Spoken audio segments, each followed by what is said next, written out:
حفاظت کا مسئلہ آیا تو 1200 صحابہ شہادت دے کر تاج ختم نبوت کی حفاظت کا فرض ادا کیے۔ حضور اکرم صلی اللہ علیہ وسلم کی حیات مبارکہ میں اور اس کے بعد جو اسلام کی اشاعت اور حفاظت کے لیے جنگیں ہوئی ہیں اس میں 300 صحابہ اکرام کی شہادت ہمیں ملتی ہے۔ ہو سکتا کچھ زیادہ ہو کم ہو، لیکن ایک اندازہ ہے 300 صحابہ اکرام نے اپنی جانوں کا نذرانہ پیش کیا نبی کے دین کی اشاعت اور حفاظت کے لیے۔ لیکن نبی کریم علیہ السلام کی زندگی کے آخری ایام میں جب نبوت کا جھوٹے دعوے دار مسیلمہ کذاب کی شکل میں پیدا ہوتا ہے اور وہ دعویٰ کرتا ہے، اللہ کے نبی علیہ السلام بستر علانت پہ ہونے کے باوجود بھی حضرت اسامہ کو ایک لشکر دے کر بھیجتے ہیں کہ جاؤ اور اس فتنے کو ختم کر کے آؤ۔ حضرت اسامہ رضی اللہ تعالیٰ لشکر لے کر ابھی مدینے کے باہر پڑاؤ ڈالے تھے، اتنا میری اللہ کے نبی دنیا سے رخصت ہو گئے۔ وہ لشکر واپس آیا، وہ تفصیلی واقعہ ہے، سب آپ جانتے ہیں، بیان کرتے ہیں، لیکن اس کے بعد وہ آئے اور تجہیز و تکوین کے بعد پھر حضرت صدیق اکبر رضی اللہ تعالیٰ عنہ جب مشورے سے خلیفہ بنے تو آپ نے حکم دیا اسامہ جاؤ اپنے مشن پر۔ تو صحابہ نے اس وقت فرمایا تھا کہ حضرت ابو بکر سے کہ ابو بکر ابھی تو تدفین ہوئی، تازہ معاملہ، غم کا ماحول ہے، ابھی 2-4 دن ان کو ٹھہر جانے دیجیے اس قافلے کو،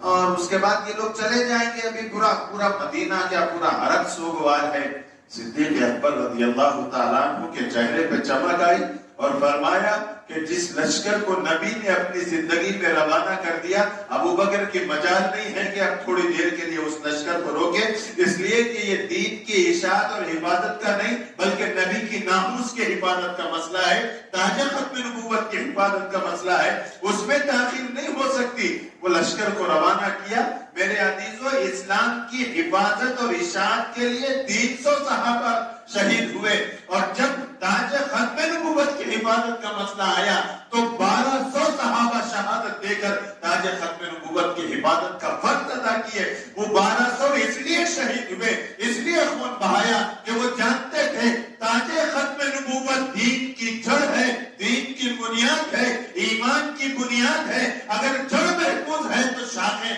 محفوظ رہیں گی قیامت تک، اور اگر جڑ مجروح ہو گئی اور جڑ خراب ہو گئی، جڑ کے اندر خرابی آ گئی تو پورا پیڑ دین کا ختم ہو جائے گا، جل جائے گا۔ لہذا 1200 صحابہ اکرام نے شہادت دی، اس لیے دی کہ اگر دین کو قیامت تک زندہ رہنا ہے تو تاج ختم نبوت کی حفاظت کی شرط پر ہی زندہ رہے گا۔ اگر یہ محفوظ نہیں ہے تو دین محفوظ قیامت تک نہیں رہے گا۔ یہ مدارس، یہ مساجد، یہ خانقاہیں، یہ دعوت و تبلیغ کا کام، یہ دین کے جتنے کام ہیں، یہ اس پیڑ کی شاخیں ہیں جو ہری بھری ہیں، لیکن جڑ تاج ختم نبوت ہے، جڑ ناموس رسالت ہے۔ اس پر اگر حملہ ہو جائے، یہ کمزور ہو جائے تو پیڑ کب تک رہے گا؟ یہ شاخیں دین کی کب تک محفوظ رہیں گی؟ صحابہ نے اس حساسیت کو سمجھا تھا، اور سمجھنے کے بعد انہوں نے 1200 کی تعداد میں اپنا خون بہایا کہ کچھ بھی ہو جائے ہم چلے جائیں